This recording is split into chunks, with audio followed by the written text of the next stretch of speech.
Começamos a gravar, isso mesmo. Você está ligado com a terceira aula do nosso curso médio em teologia, turma das segundas-feiras, matéria de Cartas Paulinas 1. Hoje é a terceira aula, curso médio em teologia, Cartas Paulinas 1. Hoje é segunda-feira, 24 de janeiro de 2022. Nosso muito obrigado. Repito, pastor Juarez, pela sua palavra de oração, palavra de intercessão. Obrigado por vocês que puderam estar aqui conosco. Obrigado também aos alunos que já regularizaram as suas mensalidades no mês de janeiro. Se você ainda não regularizou a sua mensalidade, você tem até o dia 30 para assim fazê-los. Que já fizeram, obrigado. Os que não fizeram, aguardamos que você o faça, né? Porque dependemos, né, da sua mensalidade para mantermos a qualidade e o bom funcionamento da nossa escola teológica para a glória do Senhor. Vamos dar hoje um pequeno avanço, ou seja, vamos dar um pequeno giro na ministração desta matéria, né? Um conteúdo muito grande.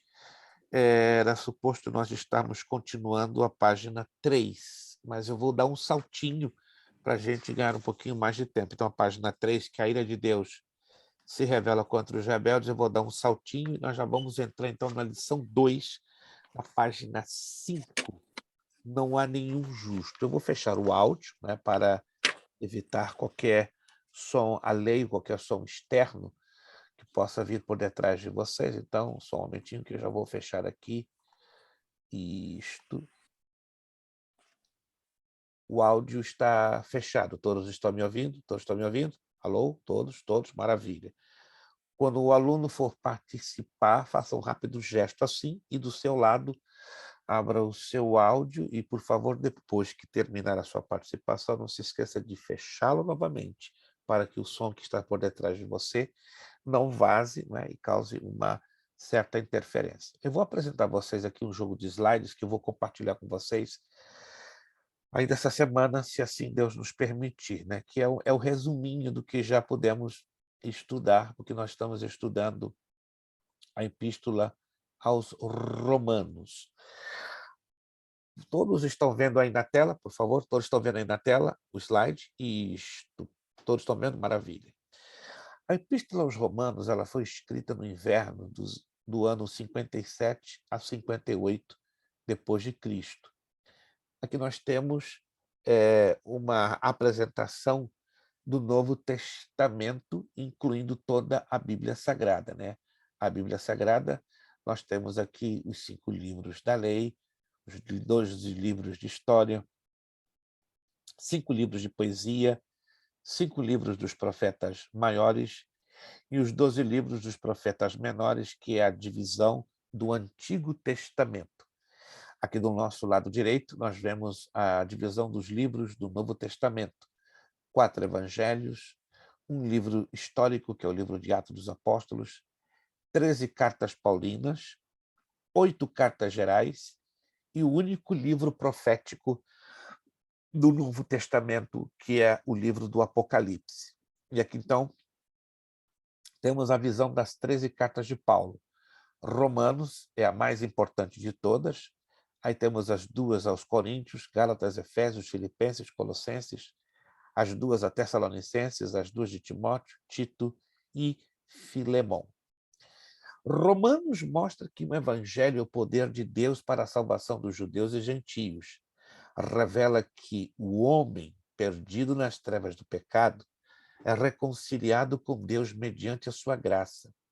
Essa graça é o que nos justifica e nos qualifica a ter comunhão com Ele. Vamos recapitular alguns pontos que já estudamos nas 2 aulas anteriores, né? Aulas que, de momento, o pastor Juarez não participou, mas nós já conversamos que ele tem uma situação para compensar as matérias que ele veio de uma outra escola teológica. Ele estará, então, visualizando as 2 outras aulas através da gravação, né, que nós costumamos postar no finalzinho da nossa aula, né?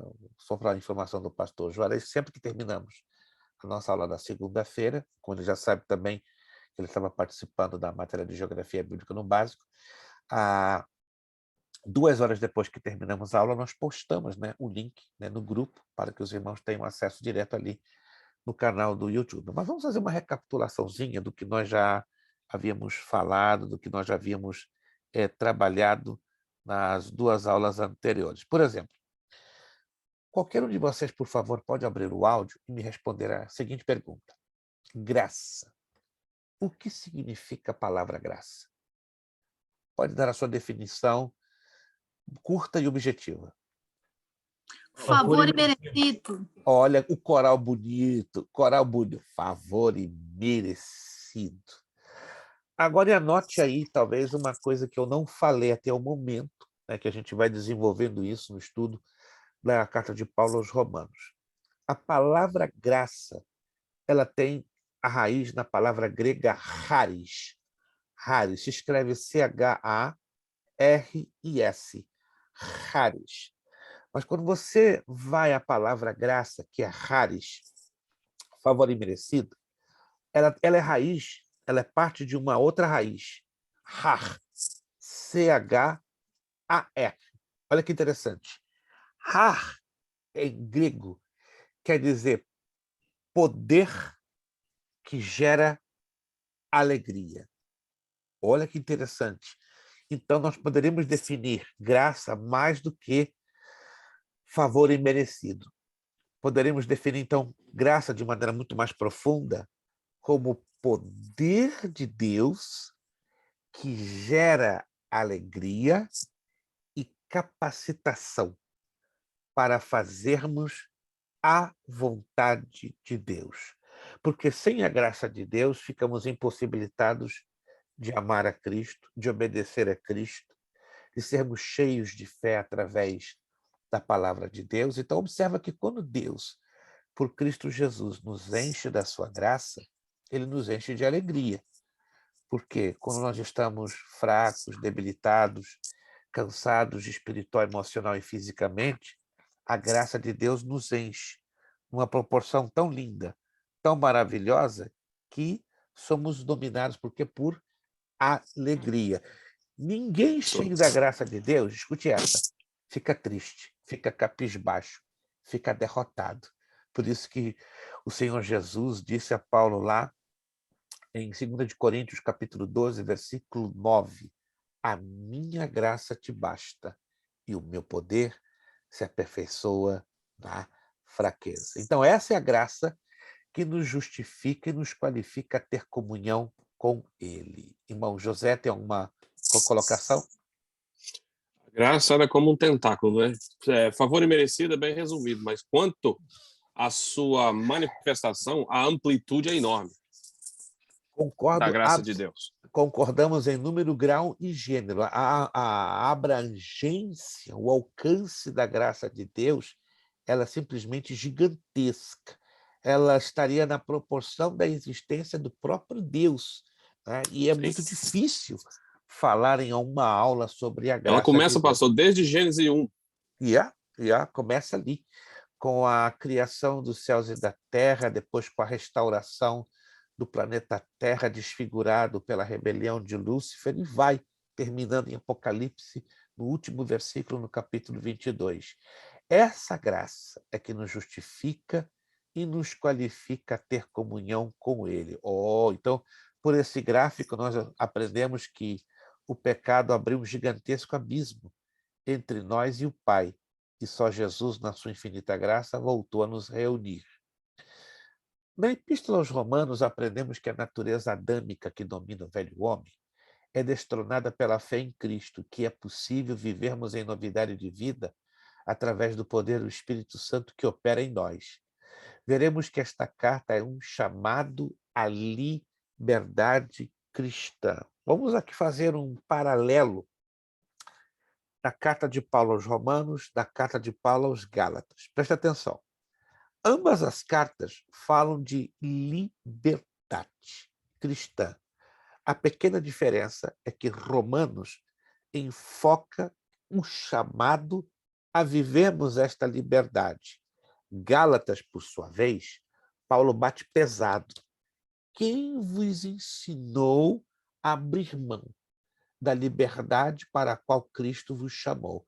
Aí você vai me perguntar, qual o problema, então, com as igrejas na Galácia, ou a temática da carta de Paulo aos Gálatas? Resposta: havia um grupo de judaizantes, não de judeus messiânicos. Vamos deixar bem claro, há uma diferença entre judeus ortodoxos, judeus messiânicos e judaizantes. Repito, há uma diferença entre o judeu ortodoxo, aquele que está ali fincado na crença da lei de Moisés, de Gênesis a Malaquias. Esse é o judeu ortodoxo, ou tradicional. Segundo, o judeu messiânico é aquele que aceita Jesus Cristo como Messias de Israel e crê que ele veio morrer na cruz do Calvário, derramar o seu sangue para nos resgatar da maldição da lei e do pecado. É o famoso, esperado Yoshua HaMashiach, ou seja, os judeus messiânicos vivem uma combinação de elementos da lei do Antigo Testamento com elementos do Novo Testamento, que não é errado, porque são judeus messiânicos.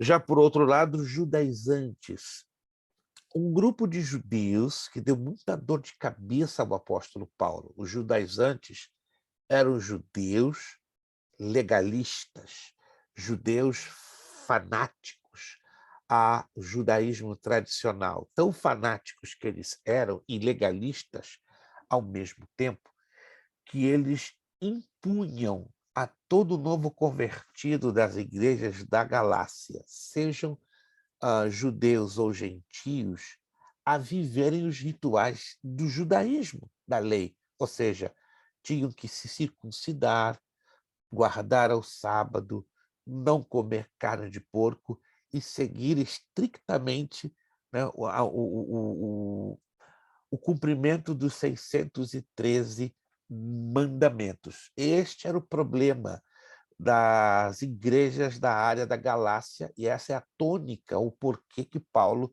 escreveu essa carta aos Gálatas, né, para chamar a atenção dos Gálatas, porque eles estavam abrindo mão desta liberdade cristã, ao passo que Romanos é um chamado à liberdade cristã. A palavra-chave da carta de Paulo aos Romanos é justiça de Deus. Eu pergunto a vocês, em poucas palavras, o que você entende pela palavra justiça? Eu já falei alguma coisinha nas 2 aulas anteriores, vamos ver se alguém se lembra, se alguém anotou, se alguém reveu o vídeo das 2 últimas aulas. Em poucas palavras, o que você entende por justiça? Não falo justiça de Deus, genericamente. Você abra o áudio e dê a sua opinião. O que você entende pela palavra justiça? Vamos lá. Os 30 minutos de silêncio no céu parece que desceram à terra. Vamos quebrar esse silêncio, gente. Ninguém se ousa, ninguém se arrisca a dar uma definição clara, rápida, objetiva da palavra justiça?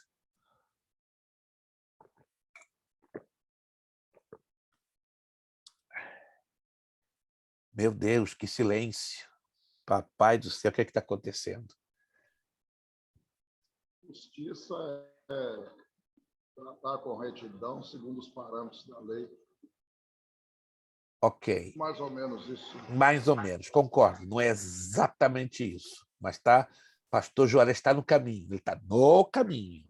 Vamos lá. Seria o cumprimento das promessas de Deus? Aí a irmã Eliade entrou no caminho e deu uma paradinha no caminho. Deu uma paradinha, mas não tá errado. É um pouquinho mais do que isso.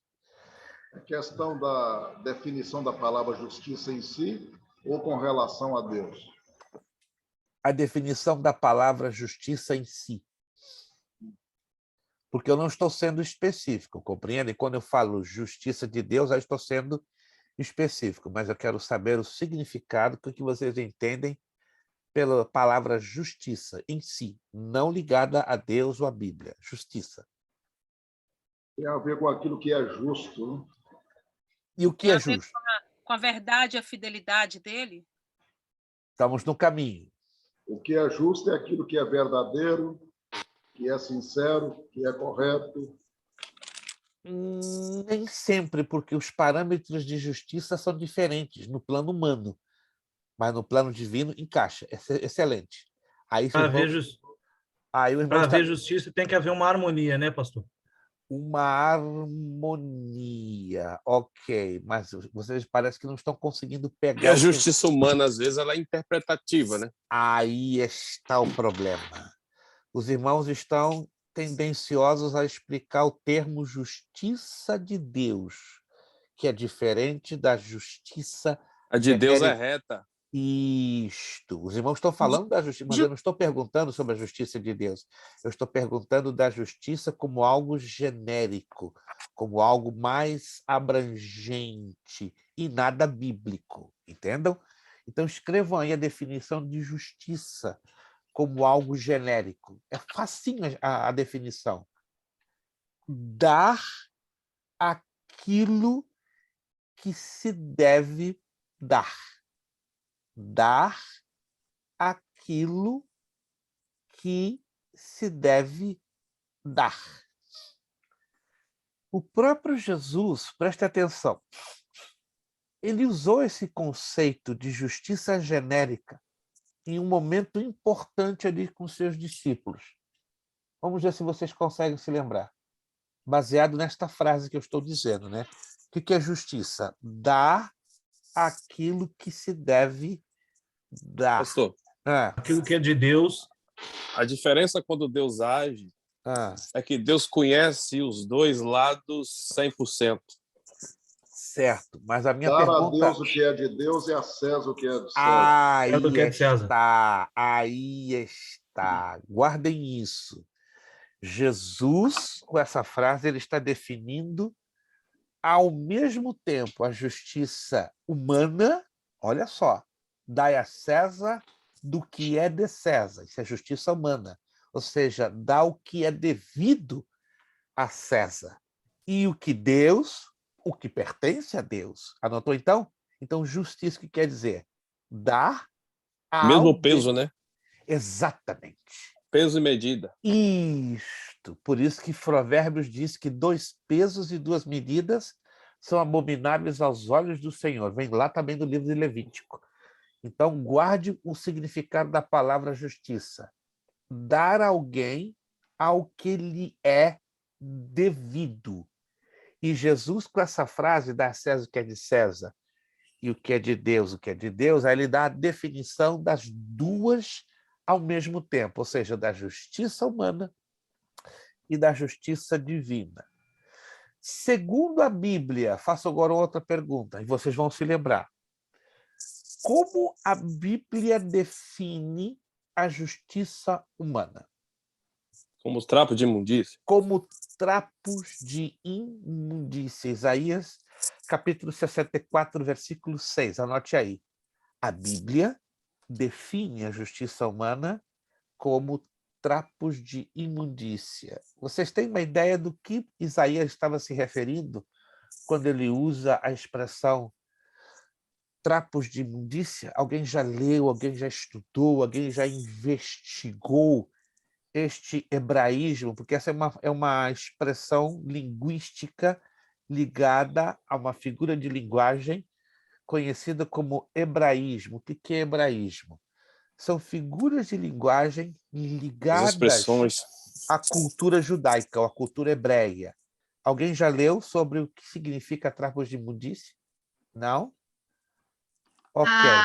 Trapo Sim. de imundícia, o que eu já li, por exemplo, aqueles leprosos, os doentes que colocavam, né, nas feridas aqueles trapos e depois descartavam.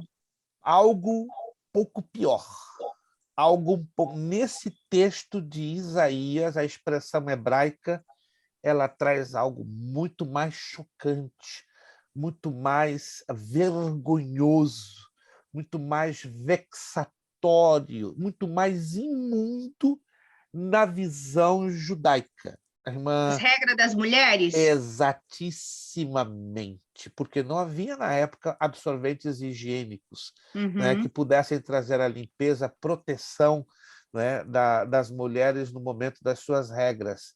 Eram pedaços de panos literalmente colocados, né, na área do cóccix, da virilha, na área dos genitais da mulher, para reter o fluxo. E às vezes, como vocês têm um leve conhecimento, né, as mulheres sabem isso melhor do que ninguém, tem mulheres que têm um fluxo muito forte, fortíssimo, que só os absorventes higiênicos conseguem reter. E naquela época, por mais trapos que fossem colocados, algumas das vezes o fluxo vinha uma torrente, né, tão violenta que a mulher passava por um constrangimento público, mau cheiro e a tendência de apodrecimento pela altíssima temperatura da Palestina era quase que imediata. Então Deus diz a Isaías que a justiça humana era semelhante ou igual ao sangue coagulado, né, dos trapos de imundícia, ou seja, que retinham o fluxo Se menstrual. fosse, se fosse transliterar para hoje, seria bem mais direto, né? Exato, exato. Mas essa visão cultural que Isaías apresenta por ordem de Deus foi proposital, porque para chocar a nação de Israel devido aos seus pecados e, sobretudo, os pecados cometidos pelos sacerdotes que estavam levando à corrupção espiritual da nação de Israel a um ponto de apodrecimento e degeneração, ou seja, que a justiça humana se comparava exatamente ao mesmo apodrecimento desses trapos que eram usados Era muito forte, né, pastor? Porque a mulher nesse período, ela era considerada impura, né? totalmente impura, rejeitada, separada da comunidade de Israel. A justiça de Deus que estamos vendo aí. Romanos 1,17. Visto que a justiça de Deus se revela no Evangelho, de fé em fé, como está escrito, o justo viverá por fé. Então, a base da justiça de Deus, anote aí, fé. Eu não tenho como entrar em detalhes, meu tempo é curto, mas a Bíblia nos ensina 8 tipos de fé. Olha que interessante. A Bíblia nos ensina 8 tipos de fé em 8 palavras gregas completamente diferentes. Mas a base da fé bíblica é a palavra grega pistis, que quer dizer convicção. Quando nós lemos aquele texto de Romanos 10:17, a fé vem pelo ouvir, e o ouvir vem pela palavra de Deus. A tradução literal é a convicção vem pelo ouvir, e o ouvir e o ouvir pela palavra de Deus. A palavra pistes, além de revelar convicção, ela revela a palavra grega que está por detrás, que é raiz. Então, que tipo de fé é essa? É o primeiro tipo de fé, chamada fé salvadora, ou a fé salvífica, aquela fé que entra dentro do nosso coração na medida que nós ouvimos a palavra de Deus. Como é que você crê em milagres? Como é que cremos que Jesus Cristo é o Senhor, morreu na cruz do Calvário? Como é que aceitamos a Jesus Cristo um dia como nosso Senhor e Salvador? Resposta: porque um dia ouvimos a sua palavra e a sua palavra, carregada do poder sobrenatural de Deus pela ação do Espírito Santo, ela injetou o quê? Convicção em nossos corações. E essa convicção trouxe-nos o quê? A transformação. Trouxe o milagre do novo nascimento, ou da chamada também regeneração. Então, anote aí, a base da justiça de Deus é a fé na palavra. Não existe uma fé genuína se ela não está arraigada na palavra.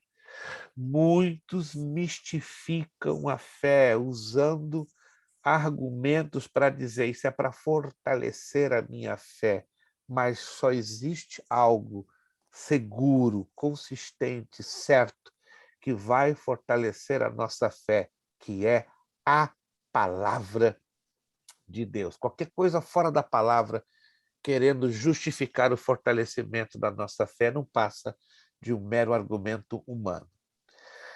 Vamos lá. Autor local, data e destinatários da carta de Paulo aos Romanos. Há um consenso entre os teólogos e biblistas que a Epístola aos Romanos é de autoria de Paulo, Romanos 1:1. O argumento que nega a originalidade desse registro não tem credibilidade entre os estudiosos do Novo Testamento. Eu já tive a oportunidade de passar 29 anos da minha vida só estudando a Epístola de Paulo aos Romanos em grego, né? Fui motivado por um servo de Deus, não sei se vocês já ouviram falar dele, já é falecido, o pastor Antônio Gilberto da Silva, é um grande mestre das Assembleias de Deus do Brasil, nos anos 60, 70, 80, 90, tivemos o privilégio de trabalhar com ele durante 14 anos, tanto na CPAD como na Convenção das Assembleias de Deus, na Escola de Preparação de Obreiros Evangélicos, né? Eu não sou tão velho não, irmãos, eu sou gasto. Mas se o pastor Antônio Gilberto estivesse vivo, hoje ele teria beirando os seus 100 anos de idade. Ele faleceu, se não me trai memória, com 94, 95 anos de idade, há pouco tempo. Mas ele Ele hoje é o autor estiver... daquela Bíblia que o senhor me recomendou, pastor? Exatissimamente, exatissimamente. Ele foi, na verdade, o meu mentor por 14 anos, foi o meu mestre, e foi graças à instrumentalidade que Deus o usou, né, que se despertou dentro de nós o chamado para a educação cristã. Ele era, até então, o educador cristão mais importante vivo em língua portuguesa. Na morte dele, os dois maiores educadores cristãos, se você se lembra, Russell Shedd, da Igreja Batista, né, foi, digamos assim, um marco grandemente respeitado. Então, os dois, digamos, monumentos na área da educação cristã, pastor Antônio Gilberto e Russell Shedd, já se encontram falecidos, né? E hoje não temos ninguém à altura de nenhum e de outro. Mas esse que vos fala é um pequenino seguidor de Cristo e um pequenino aluno do pastor Antônio Gilberto. E ele me motivou a estudar 29 anos a Epístola de Paulo aos Romanos, a carta em grego, e cheguei à conclusão, irmãos, que definitivamente Paulo é, sem uma gota de dúvida, o autor desta carta. A autoria de Paulo da carta aos Romanos é universalmente aceita por algumas razões. Primeiro, declarada em sua costumeira saudação, conforme 1:1. Fatos históricos, ir a Roma, 1:15, 15:24, e em caminho para a Espanha.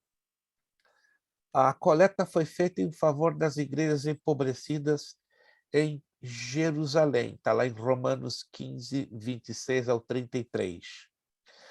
Paulo escreveu essa carta com auxílio de Tércio. Alô? Paulo teve um secretário, e esse secretário se destacou e seu nome era Tércio. O seu amanuense, né? Escrevente, está lá em Romanos 16, 22. O costume da época permitia que o amanuense, não é amazonense, não. Teve um aluno que disse amazonense ou amanuense? Não, amanuense, porque esse é um termo técnico para dizer escrivão. Tivesse certa liberdade na redação do documento, agindo como uma espécie de taquígrafo.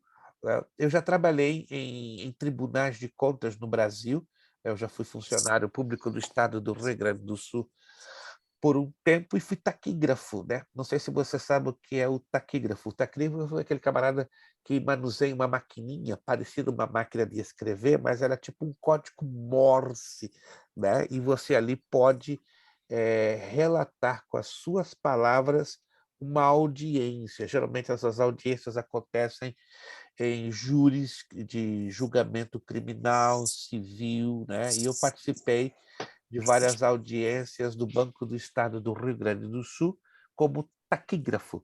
E Tércio, só para você entender essa expressão amanuense, ele agia como uma espécie de taquígrafo, ou seja, Paulo ditava os acontecimentos para Tércio.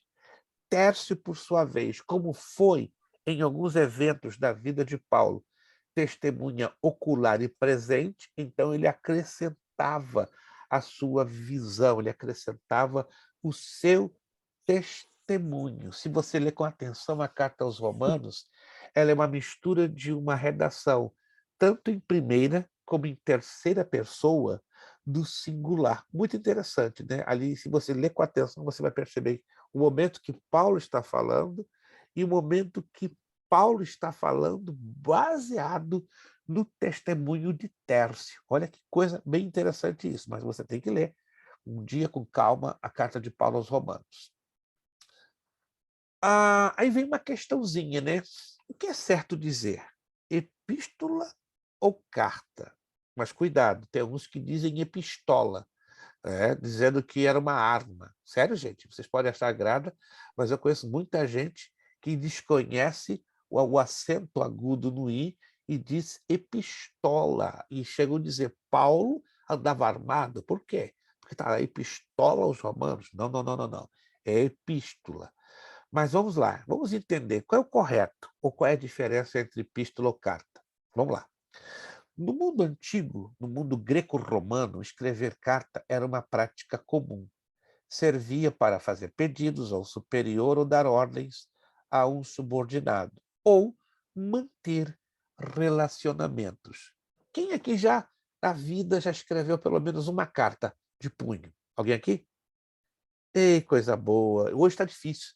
A tecnologia hoje, a vida corrida, não nos permite, né, sentar, tomar um tempo, respirar fundo, pegar uma caneta, papelzinho e escrever. Hoje tudo é mensagem de texto, vai lá o dedinho, computador. É prático, super prático, mas às vezes ficamos atrofiados em usar as mãos, em usar a caligrafia, a escrita, entende? Eu ainda sou da moda antiga. Gente, você pode não acreditar, eu ainda mando carta pelo correio. Tá? Ainda mando cartas para o Brasil, né? Mando cartas para a Europa. Eu tenho 5 pastores na Espanha, Itália, França, Inglaterra, Alemanha e Rússia, que eu não mando correio eletrônico para eles. Né? Eles são da moda antiga igualzinho a mim. Né? Tem um pastor em Moscou que ele tem 103 anos de idade, ele não usa e-mail por nada. Então, a forma Como que correio, mas não funciona também com ele, não. Né? A gente se comunica por carta, né? As cartas dele levam 9 a 10 dias para chegar até a mim, mas que alegria receber a carta daquele homem. 103 anos, né? Tem uma caligrafia bonita, ele escreve em inglês e em russo, né? Às vezes, quando ele está de bom humor, ele me manda as cartas dele em inglês. Quando ele está de mau humor, ele me manda em russo. Aí ele diz, você entendeu os meus garranchos? Tudo, sem nenhum problema. Ele chama-se Ivanov. Sem nenhum problema, pastor Ivanov. Entendo perfeitamente os seus... E o garrancho em russo é complicado, né? Mas aprendi a conhecer os eu falo garranchos russo, dele. pastor? Ele é russo, ele é russo. O senhor fala russo fluente? Eu falo. Jesus, hein? Rebiustu putuvis vestetelas omnias. Quer dizer, é um prazer em falar com a sua pessoa. Spasiba dostoptitamastia. Slavabogo. Slavabogo Rodorohi Batisestre. Vamos voltar para a carta de Paulo daqui a pouco. Eu me empolgo aqui e começo a pregar em russo. Não funciona, gente. Eu já tive o privilégio, graças a Deus, de pregar em russo 2 vezes, né? Uma em São Petersburgo e em Moscou. Mas vamos lá, voltando lá. 21 livros do Novo Testamento são cartas. Os ricos mandavam suas cartas por escravos. Olha que interessante. Os pobres pelos amigos e o império pelos agentes. Como funcionava o sistema de correspondência, né, no mundo greco-romano? Então, os ricos, repito, mandavam suas cartas por escravos. Os pobres pelos amigos e o império pelos agentes. Era comum usar um amanuense, né, um escrivão, para escrevê-las. O conteúdo das cartas eram basicamente 3: uma palavra de abertura, o corpo da carta e uma conclusão pessoal. Com base nesse fato, alguns críticos têm argumentado a respeito da autenticidade de certas passagens da carta aos Romanos, atribuindo-as a uma autoria não paulina. Olha que interessante. Todavia, o teor de Romanos não deixa dúvidas de que todo o seu conteúdo reflete o estilo de Paulo a escrever. A autoria de Paulo da carta aos Romanos é universalmente aceita. Por quê? Por causa de referências próprias, tais como a de ser apóstolo entre os gentios, Suas referências a pessoas de conhecimento comum, tais como Febe, Priscila, Áquila e Timóteo, que se tornaram elo importante entre o escritor e os destinatários. Paulo ditou a carta e Tércio a escreveu, de acordo com Romanos 16, 22.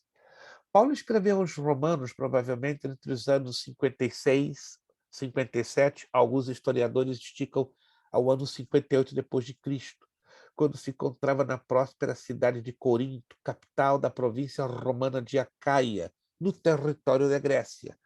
Paulo permaneceu pelo menos 3 meses na Grécia por ocasião da sua última visita a Jerusalém. Vamos abrir em Atos capítulo 20, versículo 3, para não ficar nas nossas palavras, nas minhas palavras, que é importantíssimo que confiramos, né, esses fatos à luz do texto sagrado. Atos dos Apóstolos, capítulo 20, versículo 3. Se você tem a sua Bíblia aí, se você não tem, me avisa que nós podemos doar uma Bíblia bonita para você, né? Não de estudo, né? Mas se o aluno da nossa escola, por alguma razão, não tem uma Bíblia digital, como pelo menos, então o negócio está complicado. Atos dos Apóstolos, capítulo 20, versículo de número 3. Atos dos Apóstolos, capítulo de número 20, versículo de número 3. E passando ali 3 meses, e sendo-lhe pelos judeus postas ciladas, como tivesse de navegar para a Síria, determinou voltar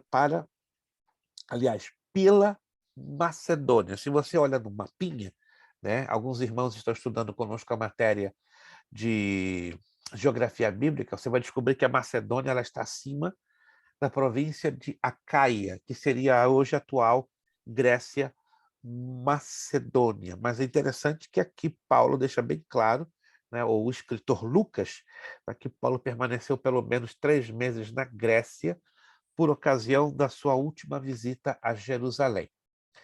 O livro de Atos nos mostra que foi em Corinto, cidade grega, que Paulo montou seu centro de atividades missionárias.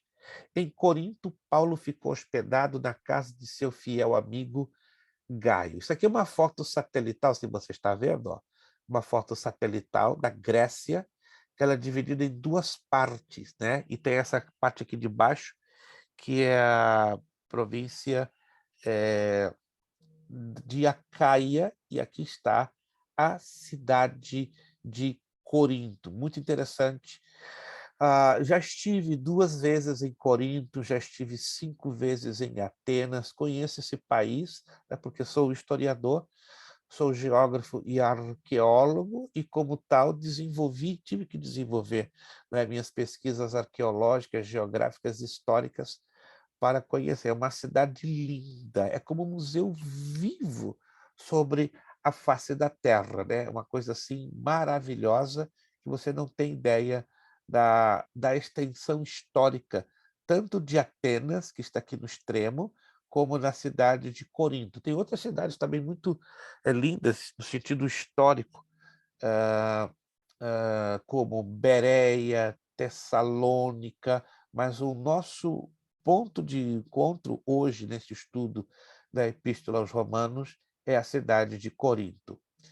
Alguns intérpretes, ao escreverem a respeito da Epístola aos Romanos, a classificam como sendo de natureza atemporal. O que é natureza atemporal? Não vinculada a um tempo específico. Eles não estão errados, visto que foi inspirada pelo Espírito Santo e, como tal, transcende as barreiras do tempo. Romanos 1,7 nos mostra de modo bem claro o destinatário da epístola. A todos os que estáis em Roma, amados de Deus, chamados santos, graça e paz de Deus nosso Pai e do Senhor Jesus Cristo. Quem seria, pois, esses todos que estáis em Roma? Não sei se vocês já fizeram esta perguntinha, que interessante.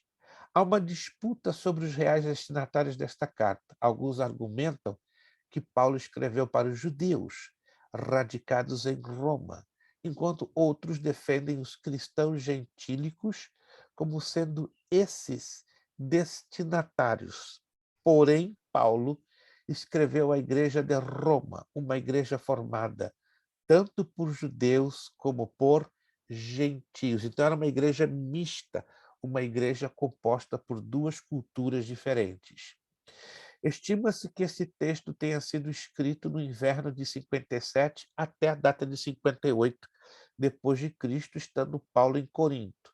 Na casa de seu amigo Gaio, ao final de sua terceira viagem missionária aos territórios que margeiam o mar Egeu e às vésperas de partir para Jerusalém, levando a oferta para os crentes pobres. Isso você pode ler lá em Romanos 15, 22 a 27.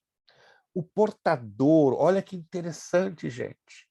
O portador desta carta foi uma senhora chamada Febe, de Cencreia, subúrbio de Corinto, que estava de saída para Roma. Algumas traduções do Novo Testamento em grego assinalam que ela era uma diaconisa. Como não havia serviço postal particular no Império Romano da época, as cartas eram enviadas por viajantes de confiança.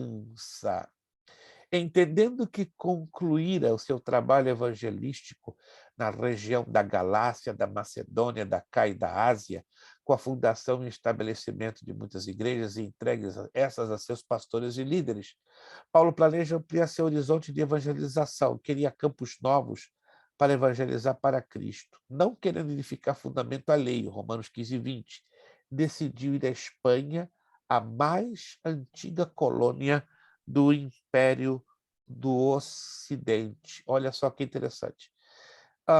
Me dê um momentinho, irmãos. Eu estou recebendo aqui uma chamada com bastante urgência. Me dê 2 minutos, somente 2 minutos. Já estão me chamando até com uma certa insistência. Me desculpe, realmente, não sou de interromper a aula para atender uma chamada. Um momentinho só. Hello?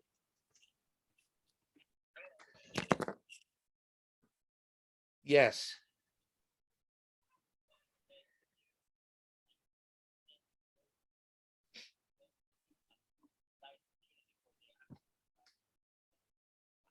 It's very weird. Never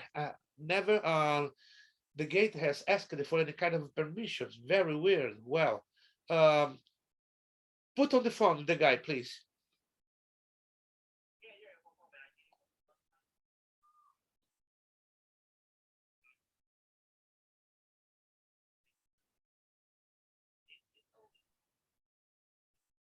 Yes, please.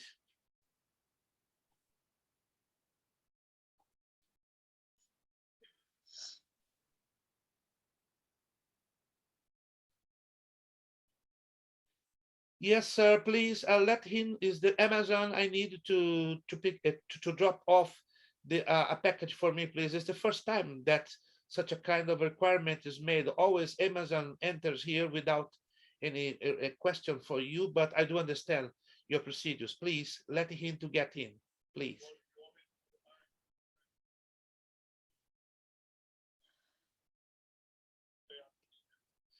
No. Always Amazon makes the delivery without asking me. Or yes, I'm hearing. Yeah. Oh, I do understand. Okay. That explains it right now. Yes.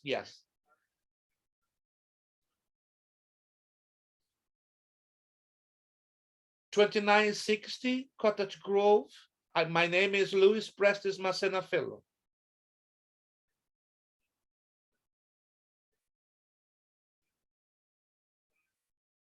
Very correct.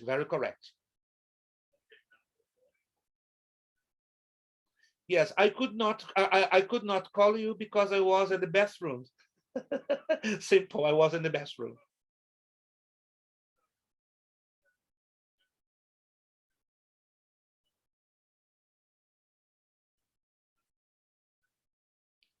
Not a problem. That's well understood by me. Thank you very much for your great kindness, sir. Thank you very much.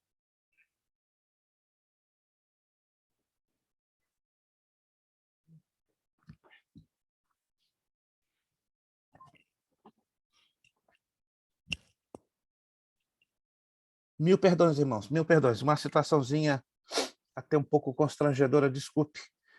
Nós estamos... Perdão, nós estamos em batalha espiritual. A situação é bem... Só um pouquinho, de novo. Meu Deus, misericórdia. Yes, please. Thank you very much. I appreciate so much. Thank you. Thank you.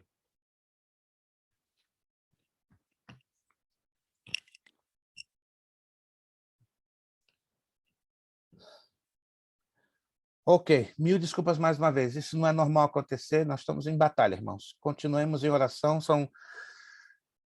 Uau, situações que estão vindo para tirar um pouquinho da gente da graça de Deus. Mas tudo bem. Vamos lá. Destinatários desta carta, entendendo que concluíra seu trabalho evangelístico na região da Galácia, da Macedônia, da Caia e da Ásia, com a fundação e estabelecimento de muitas igrejas, e entregues essas a seus pastores e líderes. Eu chamo a atenção que Paulo tinha o hábito de estabelecer igrejas, de fortalecê-las, fundá-las e fortalecê-las, e no momento que elas ganhavam autonomia, ele as liberava, não as mantinham, não é, atreladas à sua pessoa, porque ele entendia que as igrejas tinham que tomar o seu passo de crescimento e amadurecimento. Com isso, Paulo planeja ampliar seu horizonte de evangelização, queria campos novos para evangelizar para Cristo, não querendo edificar sobre fundamento alheio, como diz Romanos 15:20. Decidiu ir à Espanha, mais antiga colônia romana do Ocidente. Mas aí da Espanha também lhe daria a oportunidade de realizar um antigo sonho. Como cidadão romano por direito de nascença, como lemos lá em Atos 22:28, ele ainda não conhecia Roma. Olha que interessante. Seria então unir o útil ao agradável, passar por Roma em seu caminho para a Espanha. Seu objetivo era preparar os cristãos de Roma para a sua chegada. Esta igreja formara-se provavelmente dos romanos que haviam estado em Jerusalém no dia de Pentecoste. Agora, anote isso aqui que interessante. Nesse período de 28 anos, a igreja cresceu com cristãos provindos de vários lugares, sendo deles amigos e discípulos de Paulo. A carta serve como uma carta de apresentação na qual o apóstolo expõe de forma sistemática a sua compreensão do Evangelho de Cristo, do qual se chamava apóstolo. Agora, olha que interessante, ele não chegará a Roma senão 3 anos depois de sua famosa carta. Então, vamos partir aqui. Se a carta de Paulo aos Romanos teve a sua redação entre os anos 56, 57, 58, é provável que ele tenha chegado a Roma no ano 61, 3 anos depois. Forma literária. A Epístola de Paulo aos Romanos segue o modelo de outros documentos do primeiro século da era cristã. O esboço obedece à ordem desse tipo de documento, tendo sempre uma saudação e uma oração. Anote isso. É um esboço muito simples. Uma saudação e uma oração. Uma forma literária bastante comum nos dias de Paulo. Era escrita em forma de diálogo. Platão, filósofo grego, por exemplo, escreveu dezenas deles. Olha que interessante isso aqui. Todavia, como bem observou o especialista em Novo Testamento, Brodus de Hale, essa forma literária dificilmente se ajusta ao modelo paulino. O que podemos observar na leitura de Romanos é o uso de diatribes por parte do apóstolo. Nesse modelo literário, que era um recurso muito usado pelos filósofos estoicos e cínicos, o autor valia-se de uma exposição crítica a respeito de alguma obra. Vamos voltar então à apostila? Vamos então voltar à apostila na página de número 2, para nós entendermos como funcionava esse sistema de diatribe, ou seja, Paulo estabelecia uma conversa, um diálogo, ainda que aqui, por exemplo, estamos conversando, né? Estamos aqui ao vivo, estamos podendo nos interagir uns com os outros. Mas não é normal numa carta alguém dialogar, alguém interagir. É normal? Pergunto. É normal que em uma carta possamos, ao vivo, interagir com o destinatário da nossa carta? Isso é normal? Sim ou não? Não é normal. Então, Paulo usa o recurso da literatura grega, que é chamada de diatribe. Dia quer dizer dois. Tribe, interação. Embora essa palavra interação ela não existia nos tempos de Paulo. Daí a expressão diatribe é a mais aproximada, é a mais apropriada. Veja só que interessante. E o capítulo 2 e o capítulo 3 são as mais importantes diatribes, ou seja, pontos de diálogo que Paulo estabelece na sua carta aos Romanos. Por exemplo, ele fala aqui que não há nenhum justo. Vamos entender isso aqui. Quando Paulo diz que não há nenhum justo, quer dizer que não há nenhuma pessoa merecedora do perdão de Deus, nenhuma pessoa merecedora da graça de Deus, nenhuma pessoa merecedora da misericórdia de Deus. Em outras palavras, preste atenção, no nosso meio evangélico atual, por um desconhecimento, acredite, desse livro, é muito comum ouvirmos até de púlpitos: irmão, irmã, você merece. Alguém já viu isso? De púlpito. Um obreiro, pastor, evangelista, presbítero, irmão, não. Ah, pastor, é força de expressão. Não, isso não é força de expressão. Isso é desconhecimento e um pouco de analfabetismo bíblico. Sério, porque a Bíblia diz claríssimo, nós não merecemos nada. O problema é que a teologia da prosperidade, ela gerou uma fortíssima influência no meio evangélico, chamado meritocracia, ou seja, os méritos. Você ora, você jejua, você dizima em oferta, você está aprovado por Deus. Mas isso é servir a Deus na base de méritos, e nós não podemos... Paguei o preço. Paguei. Outra expressão que não é nada bíblica. Aonde você lê o apóstolo Paulo usando essa expressão? Gente, preste atenção. Se teve alguém depois do Senhor Jesus Cristo que teria todos os motivos do mundo e todas as razões de dizer: eu, Paulo, paguei o preço, seria ele. Mas em nenhuma das 13 cartas que ele escreveu, ele tomou o atrevimento de dizer: eu paguei o preço. Sabe por que ele não disse isso, irmão? Sabe por que ele não tomou esse atrevimento? Porque ele sabia, por experiência própria, por revelação divina, o único que pagou o preço chamava-se Jesus de Nazaré. Pastor, Sim.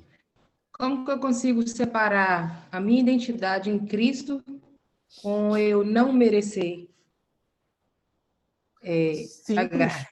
Simples. A justiça nossa e a justiça de Deus. Há uma diferença abismal. A justiça nossa é baseada no que eu posso, no que eu sou, no que eu mereço. A justiça de Deus é baseada naquilo que eu não posso, naquilo que eu não sou, naquilo que eu não tenho. Essa é claro. E a nossa identidade, ela é marcada pela dependência para com Deus. Hoje vemos um evangelho sendo pregado no sentido de manter o homem separado desta dependência. Ao contrário, a palavra evangelho ela foca muito uma palavra grega, doulos, que traduzida ao pé da letra é escravo, ainda que alguns a traduzem por servo. Mas Paulo, por mais de 30 vezes nas 13 cartas, ele diz: Paulo, escravo do Senhor Jesus Cristo. Algumas traduções dilaceram o sentido original, colocando servo. A palavra servo para doulos não é apropriada, senão escravo. E o que quer dizer doulos no grego? A pessoa que está submissa ao amor a Cristo, disposta a fazer o que for ordenado, porque o escravo ele não tem vontade própria. Então, trazendo essa questão para a nossa identidade, como nós nos identificamos com Cristo? No momento que dependemos dele, no momento que caminhamos como ele, no momento que estamos dependendo 100% dele. E essa questão, você merece, eu mereço, porque não há nenhum justo.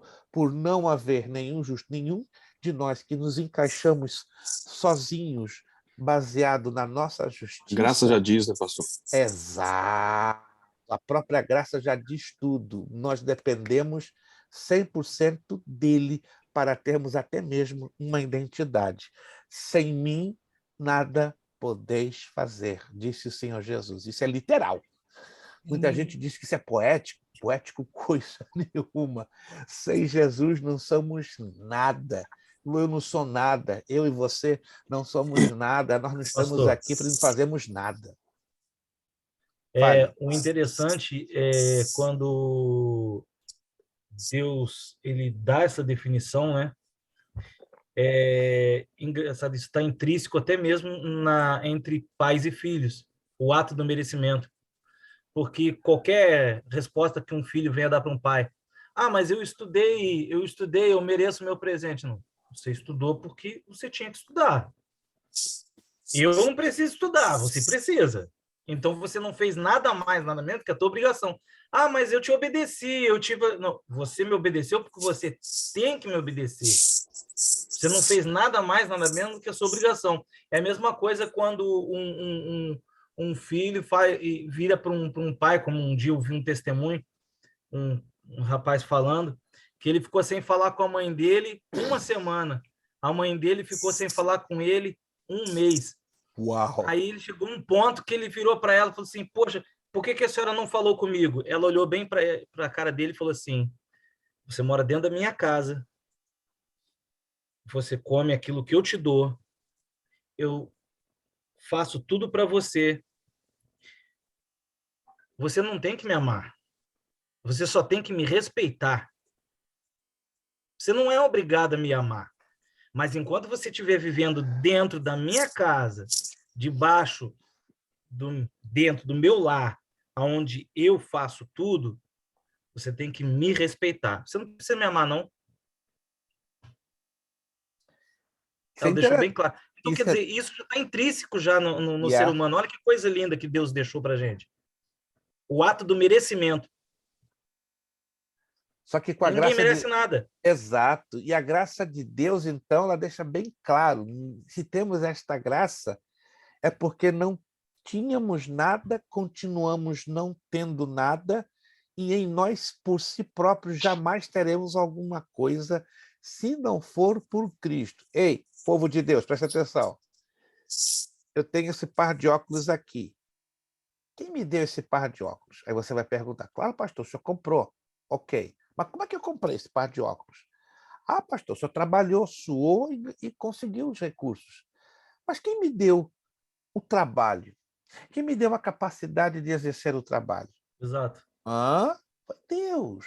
E por que ele me deu essa capacidade de trabalho? É porque eu sou bonzinho? Eu tenho dentes lindos, olhos verdes ou azuis? Não, irmãos. É a graça.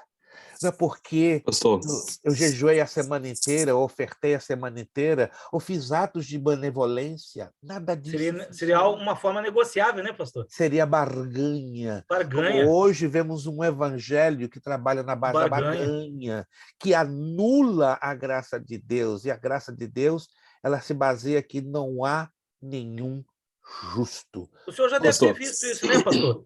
A situação onde até mesmo pastores, eu vi pastores falar isso. Eu, pessoalmente, eu discordo.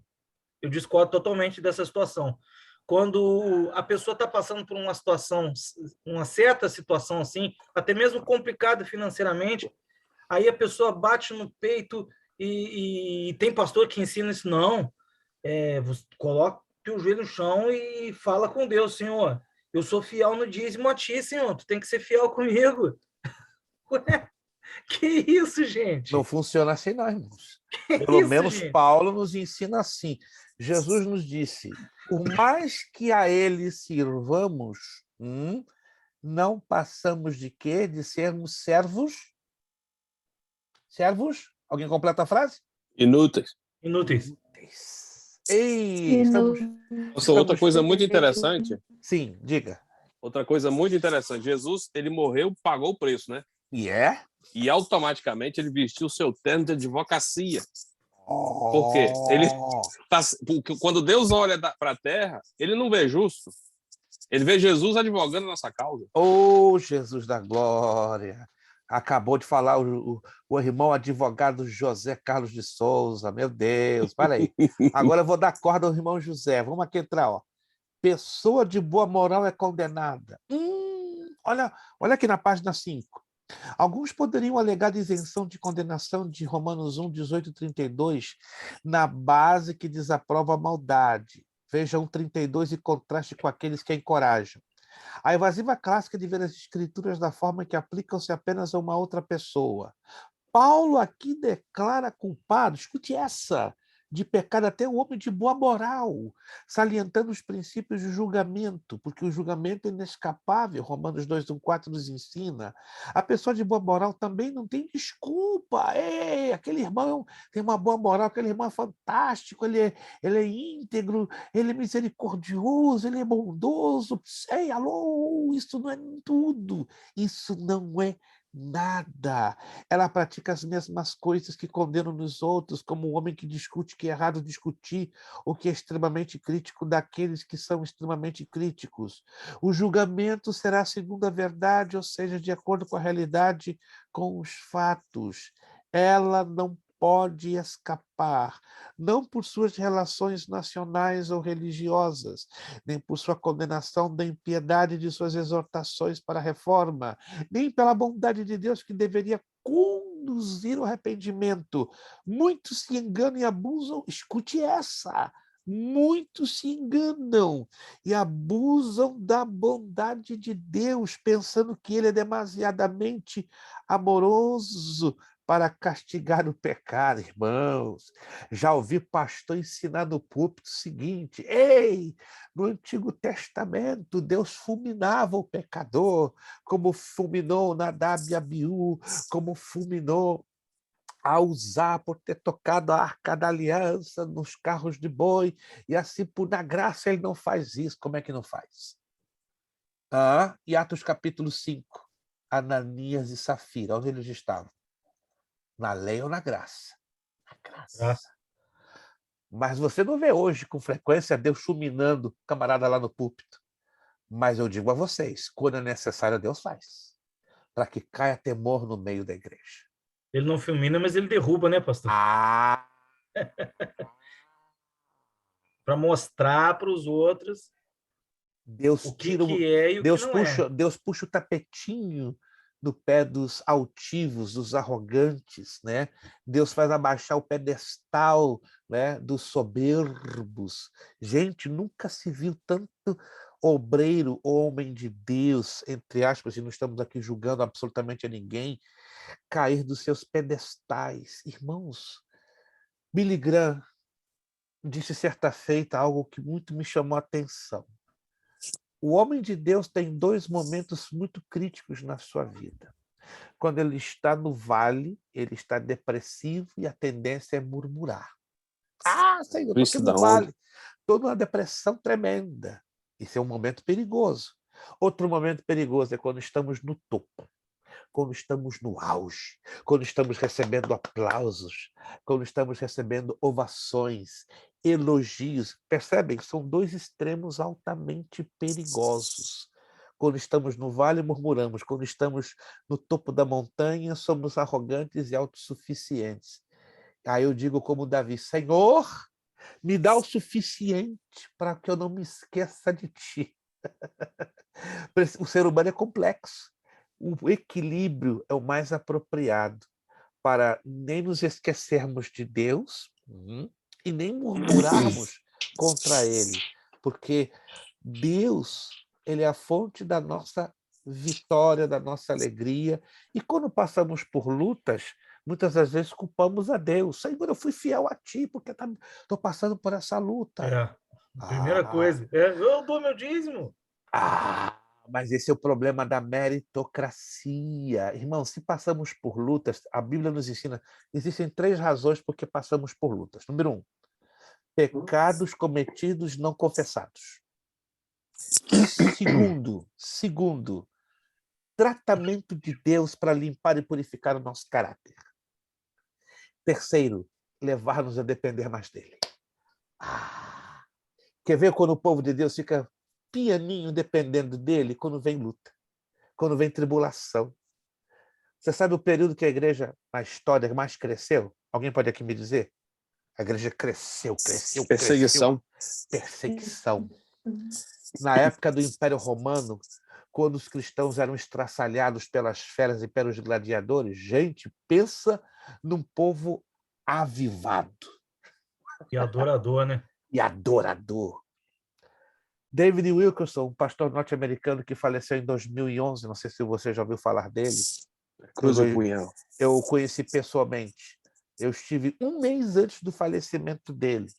E ele trouxe uma mensagem que está lá no YouTube, que deixa você arrepiado, coisa assim linda. Irmãos, será que Deus terá que permitir uma perseguição avassaladora sobre os Estados Unidos da América para que haja um despertamento do seu espírito? Está eminente, pastor, disso acontecer. Isso, eu sei disso. As leis lá vai enrolando o cristão assim. Vamos, eu já falei isso aqui em algumas ocasiões. Há um projeto no Congresso americano de ainda este ano, vai ser assim, ó, das igrejas começarem a pagar impostos.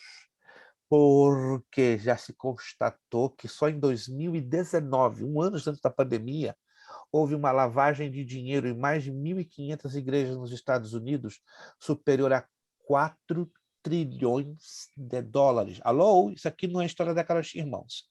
Foi constatado em 2019, em 1.500 igrejas, uma lavagem de dinheiro superior a 4 trilhões de dólares.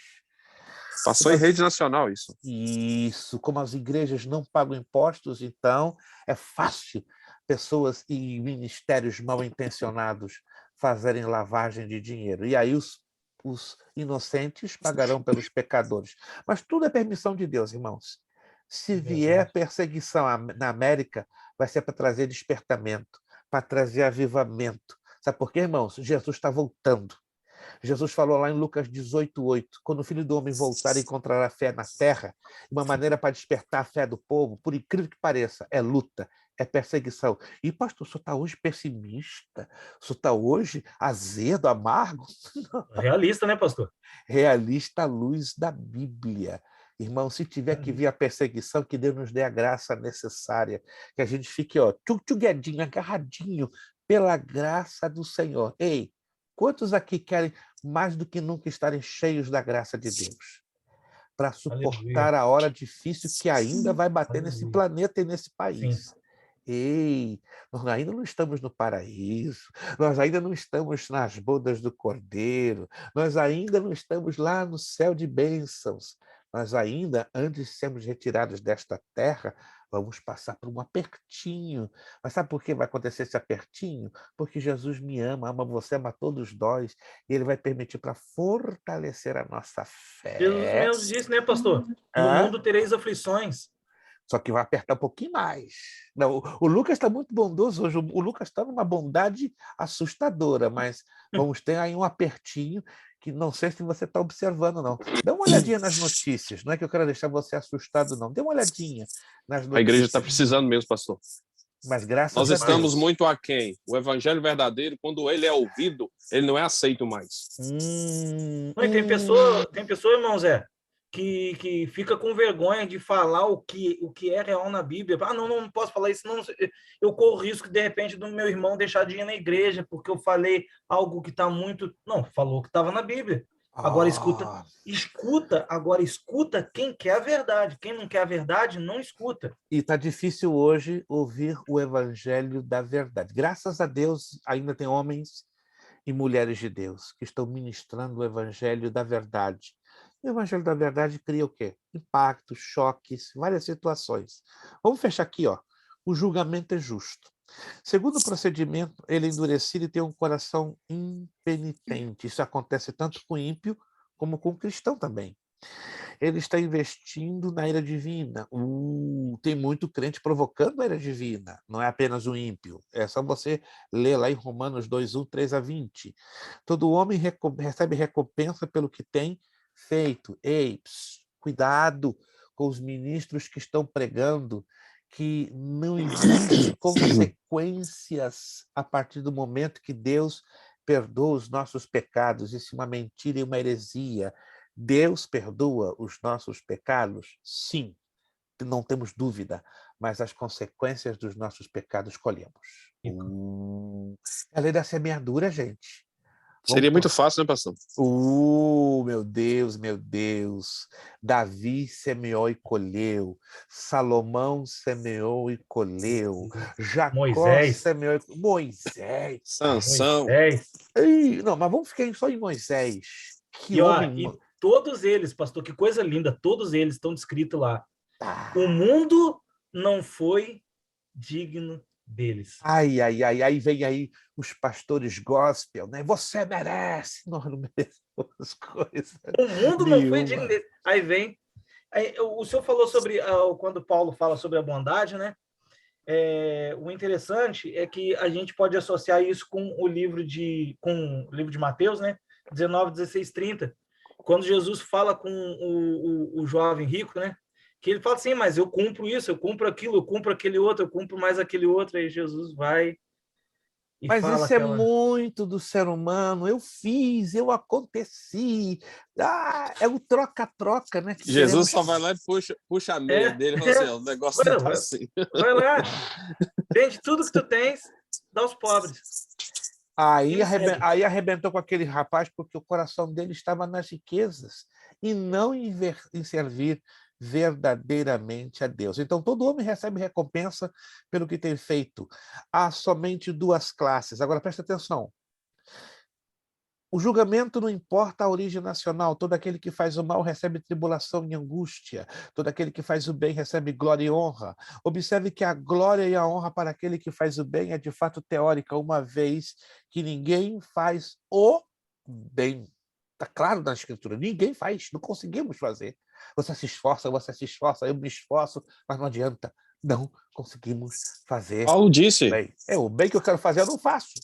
Mas o mal que está em mim, este sempre eu o faço. Romanos capítulo 7. Quer ter provas? Vai lá em Romanos 7. Você vai ver palavras que você fica arrepiado, fica assustado. Meu Deus, então o que sobra para mim? Se Paulo teve a autoridade de dizer isso, o que sobra para mim, o que sobra para nós? A misericórdia, a graça. A graça. Gente, quando estou entendendo... O lugar de dependência é o lugar mais seguro que o homem pode estar. Aí está. Quando estou entendendo, irmãos, que a graça quer dizer dependência completa. Alô? Sim. Quem está entendendo? Graça Amém. Quer dizer dependência completa. Vou bater na tecla de novo. Graça, em poucas palavras, dependência completa. Ei, você vai espirrar? Dependa de Deus. Até para espirrar, pastor. Até para espirrar. Atim. Não sei se você sabe, isso é um fato biológico e provado clinicamente. Se não é a graça de Deus, o ato de espirrar, olha só, isso é a ciência. Quando eu espirro, Deus faz com que numa fração de 2 milionésimos de segundo, uma enzima, ela corre rapidamente toda a parte do nosso crânio e do nosso rosto. Essa enzima, ela neutraliza automaticamente uma descarga elétrica que poderia provocar um aneurisma que nos mataria em questão de 3 a 2 segundos. Quando eu espirro, essa enzima sai. Mas Deus envia uma outra enzima que neutraliza, que faz com que eu não morra de um AVC, pelo simples fato de eu espirrar. E o que é isso? É graça de Deus em proteger até o nosso sistema imunológico. Quando eu sorrio, eu estou movendo 187 músculos da minha face, mas se não é um impulso elétrico que viaja numa fração rapidíssima no meu cérebro, eu poderia ter um torcicolo e ficar assim, tipo Coringa, e nunca mais voltar. O que é isso?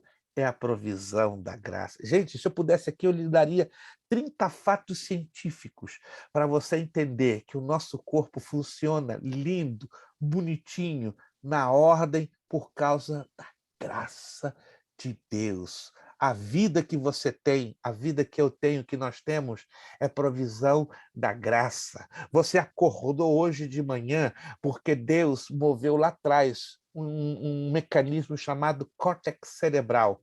O córtex cerebral funciona numa fração rapidíssima, como de um abrir e fechar de olhos. Quer dizer o seguinte, quando eu durmo, o córtex se apaga, mas na hora certa, o córtex é como um disjuntor, ele liga e eu volto à normalidade. Mas se não é esse impulso cerebral proveniente da boa mão de Deus, você deita, mas não volta a acordar. Por isso que Davi, por experiência, dizia: em paz me deitarei, em paz dormirei, porque só o Senhor me faz habitar em segurança. Gente, a nossa vida é um milagre. Então, sorria, você está sendo filmado pela graça de Deus. Dormi, acordei, porque o Senhor me sustentou. Só Ele, gente. Eu posso deitar agora, você pode deitar daqui a pouquinho, mas quem te garante que você vai levantar amanhã? Se não for a graça de Deus. Meu bisavô, com 123 anos, tinha uma saúde de ferro. Bastou deitar, mas não acordou mais. 120. Eu não sei se eu vou chegar até lá, mas uma coisa eu sei. Se eu amanhã eu acordar, amanhã, terça-feira, 25 de janeiro, vai ser a graça de Deus que vai me despertar mais uma vez. 5 minutinhos, já vamos terminar em 5 minutinhos. O pastor Antônio Gilberto, ele fez uma citação lá no livro de Apóstolos, de Atos dos Apóstolos, falando sobre a questão de Davi. Ele tem uma passagem lá que ele fala sobre um contexto, por que Davi era assim aos olhos de Deus. Ele faz a Bíblia de Estudo, Antônio Gilberto, não estou ganhando nada de fazer a propaganda. Fala sobre isso. Pastor Juarez, por favor, fale. O senhor indica um livro que em um só volume especifica todos esses detalhes sobre a abordou. Bom, em português eu desconheço. Essas obras com essas curiosidades, elas estão muito expostas em livros em inglês. Se o irmão tem uma considerável leitura no inglês, eu posso, até vou postar, uns 2 ou 3. Mas eu posso pesquisar para tentar encontrar algum livro em português, porque que eu tenha conhecimento, eu não estou me lembrando. Em português, em espanhol, em inglês, existem dezenas. 5 minutinhos, já vamos terminar. Todo aquele que, como já falei, é claro que Paulo está combatendo a noção de primazia do judeu sobre o gentio no julgamento de fato, desde que os judeus foram os primeiros a serem abençoados e eles serão os primeiros a serem julgados. Olha que interessante! Os judeus foram os primeiros a serem abençoados. Está na Bíblia. Mas serão os primeiros a serem julgados. Quando eles serão julgados? Quando Jesus voltar, depois dos 7 anos da tribulação, ele vai encontrar o remanescente judeu vivo depois da batalha do Armagedon, e antes de ele começar o seu governo de 1000 anos, Jesus vai julgar o remanescente de Israel. Esse é o julgamento de Israel, porque eu não vou entrar em detalhes, porque é uma página da escatologia bíblica importante a ser observada, que não é o momento agora para falarmos, mas só para você entender, né, que quem é abençoado primeiro também é julgado primeiro. Vamos aqui fechar com esse quadro de perguntinhas. São 4 perguntinhas que tem aí. Mais fácil, nem mamão com açúcar. Meu Deus, se mamão com açúcar fosse mais fácil do que isso, eu comeria aqui um requeijão mineiro de primeira categoria. Eu sei que os irmãos mineiros gostam, né, de um bom requeijão, mas vamos lá. Facinho. Quem está sendo condenado neste trecho? Veja especialmente no versículo 1. Vamos lá.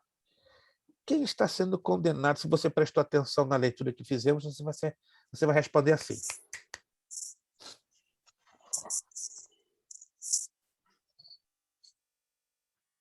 Olha o silêncio do céu na terra, que coisa séria. Quem está sendo condenado neste trecho, especificamente, ou especialmente no versículo 1? Quem? Romanos 2:1. Alguém pode ler Romanos 2:1? Quem está sendo condenado, especialmente aí? Pessoa de boa moral. As pessoas de boa Mora, não deixa a irmã Moral. Lúcia, não deixa a irmã Lúcia sozinha, não. Ela fica triste, ela tem medo de escuro, tem medo de ficar sozinha. Tá? Pessoas de boa moral. Número 2, qual o propósito da bondade e longanimidade do Senhor? Qual o propósito da bondade e da longanimidade do Senhor? Qual é?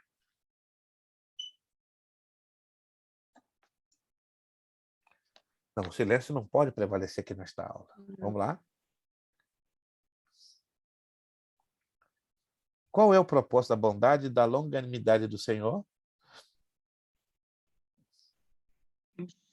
Não conseguiram detectar, nós acabamos de ler agora há pouco. Ui, ui, ui. Salvação. Qual é?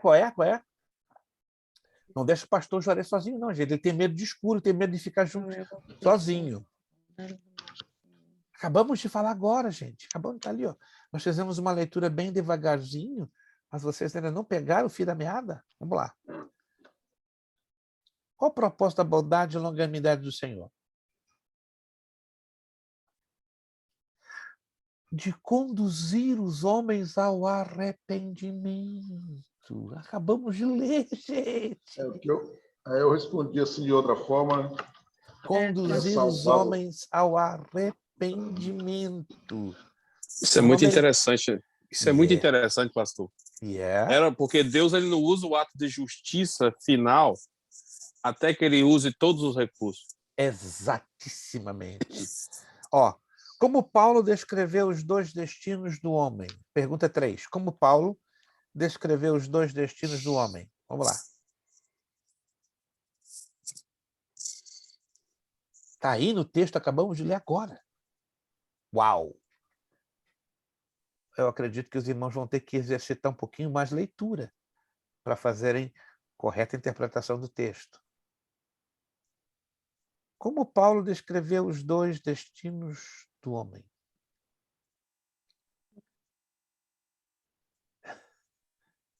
Não conseguiram pegar. Rapaz, nós lemos agora. O julgamento é não inescapável? Exatamente. Ele não irmão. pode escapar. O julgamento é inescapável. Seja nós que seremos julgados no tribunal de Cristo, porque receberemos galardões pelo que fizemos em favor do reino de Deus, sejam aqueles que estarão sofrendo a condenação do lago de fogo e enxofre. Então, o julgamento é inescapável. Última perguntinha. Na prática, quem ganha justificação fazendo bem? Quem ganha? A justiça. Não. Oh, ninguém. Gente, por favor. Zé Carlos. Zé Carlos, não. Pastor, nós temos um advogado bom, viu? Jesus. Esse é do bom. Esse é o argumento. Pastor, mas o pessoal que fica esperto, né? Porque agora ele é advogado, que daqui a pouco ele vai ser juiz. Irmãos, deixa então eu dar uma dica boa aqui para a próxima aula. Leiam, por favor, a página 6, 7, 8, 9, 10 e 11. Leiam com muita atenção, porque a nossa penúltima aula, eu quero resumir a carta aos Romanos, mas se você não ler das páginas 6 à página 11, vai ficar difícil até para você responder essas perguntinhas que estão aí, cuja resposta está bem debaixo da sua pálpebra, do seu olhinho. Eu vou postar durante a semana as respostas do questionário. Eu queria hoje passar essas respostas para vocês em sala de aula, mas o tempo fica um pouquinho apertado, né? Alguns, eu acredito que já fizeram, né? Que questionário é esse? Que está lá no finzinho. Se você for lá no finzinho, tá? Só deixa eu mostrar aqui para os irmãos. Está aqui, ó. Está como provão de Epístolas Paulinas 1. Então, eu vou postar no grupo, você fique ligado, fique com atenção redobrada, tá? Se você não consultar o grupo pelo menos 2 vezes por semana, você vai ficar à deriva. Nós vamos postar as respostas desse questionário, porque a prova ela vai ser retirada do questionário, e já adianto, serão as respostas mais curtas curtinhas possíveis. Se um questionário tem uma resposta grandona, você ignora. A gente vai trabalhar só com as respostas curtinhas para facilitar com que os irmãos, no dia da prova, né? E a prova só vai ter 7 perguntinhas, nada mais. Eu quero facilitar ao máximo, que o meu objetivo é levar vocês a aprenderem a essência do conhecimento das epístolas de Paulo. Em Cartas Paulinas 1, nós estamos focados só na epístola de Paulo aos Romanos. Cartas Paulinas 2, aí nós vamos fazer uma viagem bem rapidinha nas 12 demais epístolas. Perguntas, dúvidas? Faça agora ou cale-se até a próxima segunda. Ninguém? Mamico só responder, pastor. Como? Ela não falou nada hoje? Não, mas ela está poupando energias. Eu conheço um pouco a irmã Lúcia. Tô querendo ouvir ela hoje. Não, irmã Lúcia é igual aquelas baterias dos carros Tesla. Ela hoje ficou quietinha para armazenar energia. Espera na próxima. Ela vai, sai com todo o gás. Não, eu já conheço um pouco a irmã Lúcia, né? A gente convivendo, né? Eu tive um dia muito fraco hoje, entendeu? Eu cheguei em cima da hora da aula. Mas se Deus quiser, cansada. na próxima aula a senhora vai estar bem relaxada, bem renovada, né? Sua bateria triplamente abastecida, aí a senhora vai rasgar seda por todos os lados e nós vamos aqui nos alegrar, né? Irmã Lúcia, como cada um de vocês são benção nessa nossa escola. Gente, vamos então terminando, da página 6 até a página 11, por favor, leia com redobrada atenção, que nós vamos falar de um aspecto muitíssimo importante da carta de Paulo aos Romanos. Lembrando que vai ser a penúltima aula, a quarta e penúltima aula, e a quinta e última aula nós vamos ter no finalzinho, ok? E o material continuará o mesmo. O mesmo, nós vamos mudar o material e aí passamos para a carta de Paulo aos 1º e 2º de Coríntios, ou seja, epístolas paulinas, cartas paulinas 2, né? E a prova será de hoje a 2 semanas, uma prova muito simples, tá? De 7 perguntinhas, e as perguntinhas já vou postando algumas respostas durante essa semana aqui no grupo dos alunos. Vamos agradecer ao Senhor, nosso Deus, tá? Repito uma vez mais, vamos estar orando para que Deus abençoe as nossas famílias. Vamos tirar um dia de jejum essa semana pela saúde dos alunos da Academia Bereia, irmã Ruth Basílio, não se esqueça dela, nosso filho Israel Levi, os pedidos de oração que foram aqui apresentados, né? Estamos crendo que a vitória já é nossa, é sua, pelo poderoso nome do Senhor Jesus Cristo. Vamos pedir nossa irmã Eliadna Gouveia, está lá, numa cidade bonita. Eu vivi nessa cidade 5 anos, mas é gelada do planeta. Ei, geladeira, chamada Nashua, né? Não estou falando para me gabar, não, que hoje eu estou aqui. Aqui em Orlando chegou a 2 graus centígrados. Foi um fenômeno. 33 Fahrenheit. Deu congelamento nas árvores. Falei, rapaz, primeira vez que eu vi o gramado aqui da minha casa coberto de gelo. Falei, rapaz, tá me perseguindo a Branquinha? Tá repreendido. Não, isso é lá na terra do pastor Juarez, é na terra da irmã Lúcia, é na terra da irmã Eliane, na terra da irmã Graciela, mas tá Você vai ter que voltar para cá, hein? Tá amarrado. Me deixa aqui, gente. Daqui eu só saio para o céu ou para onde Deus me enviar, tá? Mas, gente, que Deus possa guardar vocês. Se cuidem do frio aí, porque hoje aqui eu fiquei assustado, né? 6 horas da manhã eu vi todo o meu gramado do lado de casa. Eu tive que filmar. Falei, branquinho. Falei, Jesus, alguém passou isopor ou ralou coco aqui em cima do meu gramado? Deus vai te enviar para Boston. Meu Deus, só. Se as palavras do Lucas Morelli se cumprirem, eu coloco as minhas barbas de molho, raspo a minha cabeça e raspo a minha barba. Pronto. Vou cumprir o voto de Paulo. Irmã Eliadna, graças a Deus. Estamos aqui para descontrair um pouco, né? Meio de tanta luta, tanta tribulação, temos que descontrair um pouco, temos que sorrir um pouco, né? Porque a alegria do Senhor é a nossa força. Irmã Eliadna, então, nos despedindo, uma palavra de oração à aula de hoje. Senhor Deus, Pai amado, Pai querido, na tua presença, Senhor, nós nos encontramos neste momento. Aleluia. Pai, eu quero te agradecer porque tu és santo, tu és Sim, Senhor. verdadeiro, Pai, tu és Deus da cura, tu és Deus do renovo. Graças te damos, Pai, Pai. neste momento eu quero te agradecer por este tempo que estivemos aqui aprendendo a tua palavra. Eu quero te pedir, Senhor, que o Senhor possa abençoar cada vez mais a vida do pastor Preste, a escola Berea, Senhor, os professores, as pessoas que estão juntamente com ele trabalhando, para que esse trabalho venha acontecer, para que as nossas vidas venham a ser abençoadas através do conhecimento.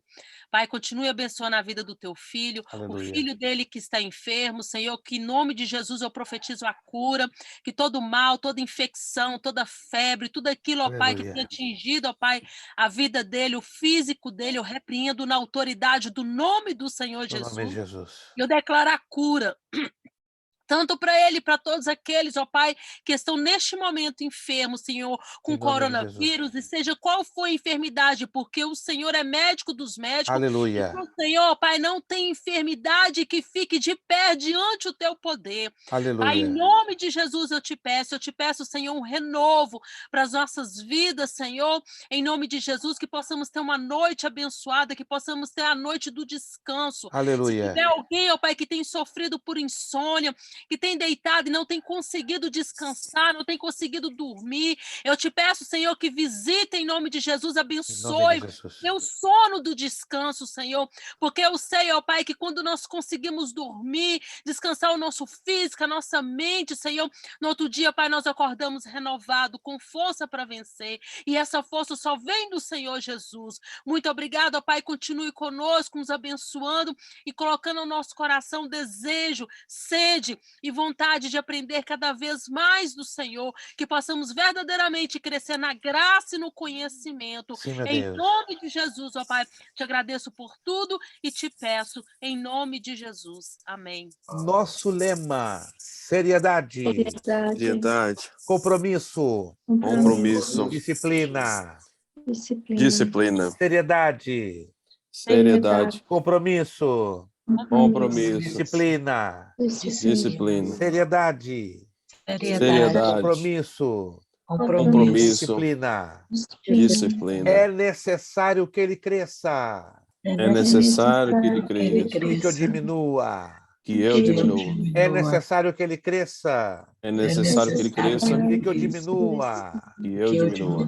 É necessário que ele cresça É necessário que ele cresça, e que eu diminua. que eu diminua. E a Deus damos o quê? A honra, a glória e o poder. Fiquem ligadinhos nas nossas postagens, fiquem ligadinhos nas informações da Escola Berea. Tenham um abençoado final de dia, uma abençoada semana e até a próxima segunda, em nome do Senhor Jesus. Muito obrigado. A paz do Senhor Jesus Cristo a todos. Amém. Obrigado. Obrigada, pastor. A Boa noite paz. a Boa todos. noite. Deus